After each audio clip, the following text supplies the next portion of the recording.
আইল্যান্ডে, যেটা মাঝ সমুদ্রে অবস্থিত। আর আমরা এখানে আগামী 7টা দিন কাটাতে চলেছি। আর আমাদের বোটটাই মাত্র চলে গেল, ওটা করেই আমরা ফিরে যাব আমরা এসব কেন করছি? মজা করার জন্য।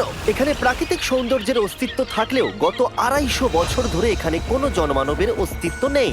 কিন্তু পরের 7টা দিন আমরা এখানে কাটাবো, আর 4 ঘন্টার মধ্যে কিন্তু অন্ধকার হয়ে যাবে। এখানে খুব গরম, এক্ষুনি আমাদেরকে শেল্টার বানাতে হবে। আচ্ছা, আমরা এখানে তো ক্যাম্প করতে পারি, জায়গাটা বেশ সুন্দর লাগছে। তাহলে আমরা এখন এখানে জিনিসগুলো রেখে কাঠ আনতে যাচ্ছি, আর তোমরা দুজন। আমরা ক্যাম্প বানাচ্ছি। হ্যাঁ, ঠিক আছে, তাই করো। চলো শ্যান, চলো চ্যান্ডেলার।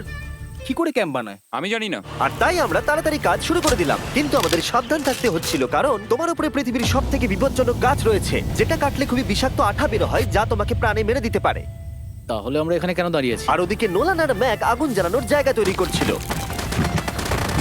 দেখো কত সুন্দর আগুন তৈরি করেছি আমরা। এখানে তো আগুন জ্বলছে না। না মানে এটাতে ভালো আগুন চালানো যাবে। আর সেন আমাদের থাকার জায়গার ফ্রেম তৈরি করছিল। তুমি নিশ্চিত এটা আমাদের উপরে ভেঙে পড়বে না? সেন যখন বলেছে তখন ভরসা করা যেতেই পারে। সেরকম কিছু না। আর যখন আমরা এই সমস্ত কাজ করছিলাম, তখন আমরা বেশ কিছু বন্য প্রাণীরও দেখা পেলাম। ভাই, একবার এই মুরগিগুলোকে দেখো। এই, ওখানেই তোমরা দাঁড়াও। কিন্তু কিছুক্ষণের মধ্যেই বুঝতে পারলাম কেন ওরা দৌড়ে পালিয়ে যাচ্ছিল। এই, তুমি এখানে কি করছো?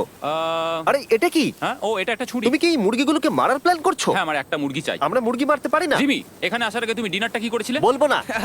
প্রথম দিনের বাকিটা ক্যাম্প তৈরি করতে কেটে গেল, যেটা ছিল বেশ সহজ। এখন তোমাদেরকে ক্যাম্প দেখাবো। এখানে আগুন জ্বলবে আর এখানে খাবার তৈরি হবে। এদিকে এসো।